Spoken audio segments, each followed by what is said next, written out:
Few people expect to find a skyline like this in Georgia. Yet, on the shores of the Black Sea lies Batumi, a city often called the Dubai or even Las Vegas, the former Soviet Union. Towering skyscrapers, futuristic architecture and luxury hotels have transformed what was once a modest port city into one of Europe's most unusual destinations. But is Batumi simply a city of flashy buildings, or is there something more beneath the surface? In this guide, we'll explore Batumi's futuristic landmarks, historic squares, religious heritage, local cuisine, and discover why Georgia's seaside capital has become one of the Caucasus' most fascinating cities. So let's start to explore the unexplored. Located on Georgia's southwestern coast near the Turkish border, Batumi is Georgia's second largest city and the capital of the Acharuli region. And nowhere is the city's remarkable transformation more visible than along Batumi Boulevard. Originally established in 1881, Batumi Boulevard stretches for several kilometers besides the Black Sea and remains the heart of the city.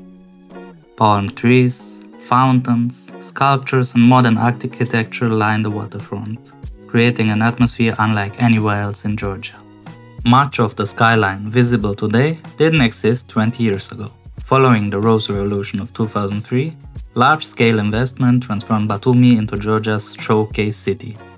New hotels, casinos, residential towers and ambitious architectural projects rapidly changed its appearance, earning it the nicknames such as the Dubai of the Black Sea or the Las Vegas of the former Soviet Union. And one of the most recognizable landmarks in the modern part of Batumi is without a doubt the Alphabetic Tower. So we're right now in front of the Alphabetic Tower, one of the most beautiful modern buildings in Batumi. And you can actually go up the tower. Completed in 2012, the 130-meter tall structure celebrates the Georgian alphabet, one of the world's oldest writing systems and an important symbol of Georgian identity. Visitors can take an elevator to the observation desk, which offers spectacular views over the city, the Black Sea and the surrounding countryside. During my visit, admission cost around 20 lari. Continuing walking along the waterfront, you'll come across the Summer Theater.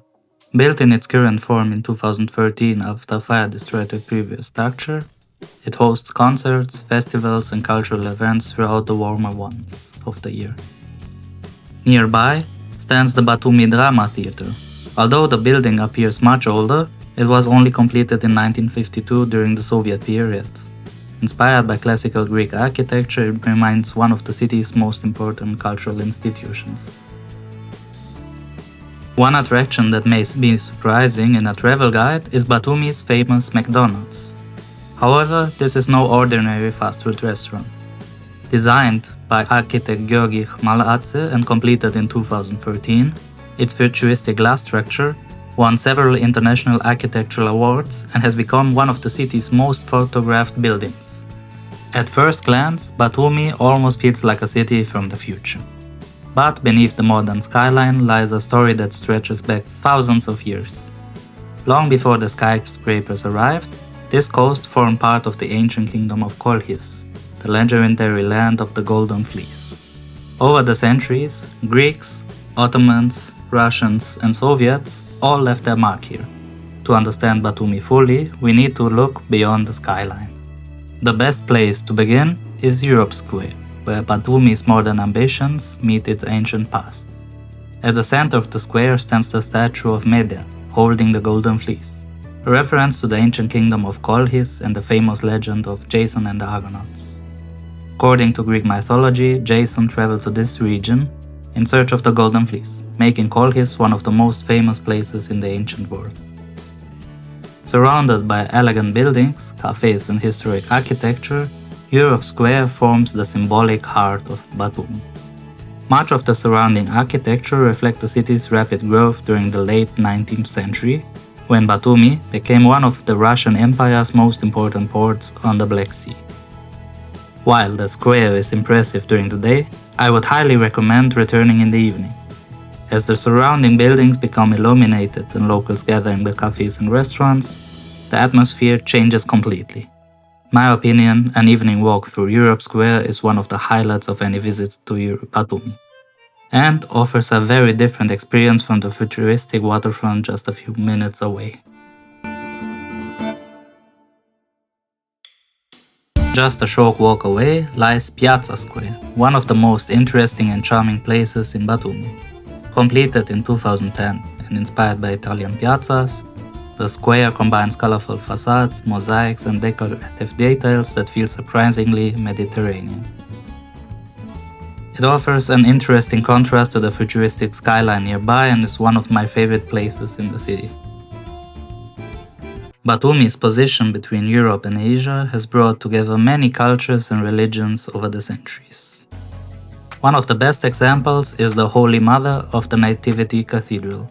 Built between 1898 and 1903 for Batumi's growing Catholic community, the cathedral's neo-Gothic architecture is very unusual for Georgia, which is a predominantly Orthodox nation.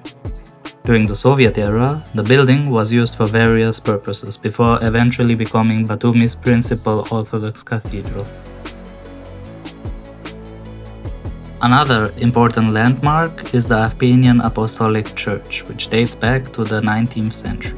It reflects the significant role of the Armenian community played in Batumi's commercial and cultural development during the 19th and early 20th centuries. Another interesting place is the Batumi Mosque, also known as the Orta Jami, which was built in 1886 during the Ottoman period. Its name translates roughly as Middle Mosque or Central Mosque, reflecting its location within the historic Muslim quarter of the city. Today, it is the only remaining mosque in Batumi. While the exterior is relatively modest, the interior is decorated with colorful painted ornaments and geometric designs, making it one of the city's most distinctive religious buildings. The Batumi Synagogue offers yet another reminder of the city's multicultural character. Completed in 1904, it served Batumi's thriving Jewish community.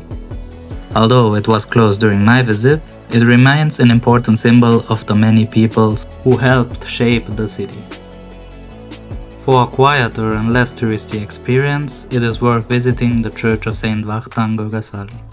Located away from the city's main attractions, it offers a glimpse into the everyday life beyond the tourist center and reflects the deep importance of Orthodox Christianity in Georgian society.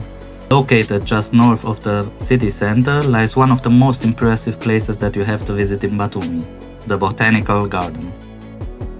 Established in 1912 by the Russian botanist Andrei Krasnov, it quickly became one of the most important botanical gardens in the Russian Empire and later Soviet Union.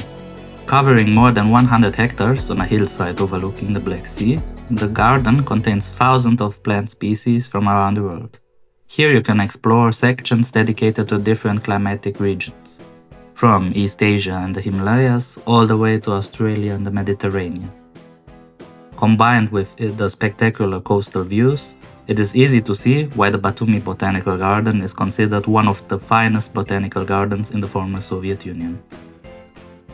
At the time of my visit, admission cost around 20 lari. Of course, no visit to Batumi would be complete without experiencing the local cuisine. The Adjara region in which Batumi lies is famous throughout Georgia for Acharuli Khachapuri, a boat-shaped bread filled with cheese, butter and eggs, and probably the dish that everyone knows from Georgia. Another Georgian classic you have to try are Khinkali, traditional dumplings filled with meat and broth. Another dish you have to try is Kharcho, a rich and slightly spicy soup made with beef, herbs and rice. In Batumi I also tried Lazuri Khachapuri, which is very similar to Acharuli Khachapuri, but it contains even more cheese. One of the most memorable dishes for me was Borano, a traditional specialty made from melted cheese and butter. Kebab is also a very popular dish in Batumi, but unlike in neighboring Turkey, it is mostly made out of pork. During my stay in Batumi, I stayed at Boulevard Apartments, which turned out to be a great base for exploring the city. Most attractions were within walking distance, and one of my favorite features was the terrace. From there, you have fantastic views over Europe Square as well as parts of Batumi's modern skyline, especially after sunset when the city lights begin to come out. So, is Batumi worth visiting? After spending several days here, my answer is definitely yes. While many visitors are nationally drawn by the futuristic skyline and modern architecture, Batumi offers far more than that. It is such a unique mix between the old and new, and it has such amazing food that I think that it is definitely worth coming here, especially compared to other more popular destinations in Georgia. So, if you're looking for a destination that offers history, culture, great food, and a unique atmosphere away from Europe's most crowded tourist hotspots, Batumi is definitely worth putting on your bucket list. As always, if you've enjoyed this video, then please don't forget to subscribe, like, and hit the notification bell in order to not miss any future videos, and see you next time.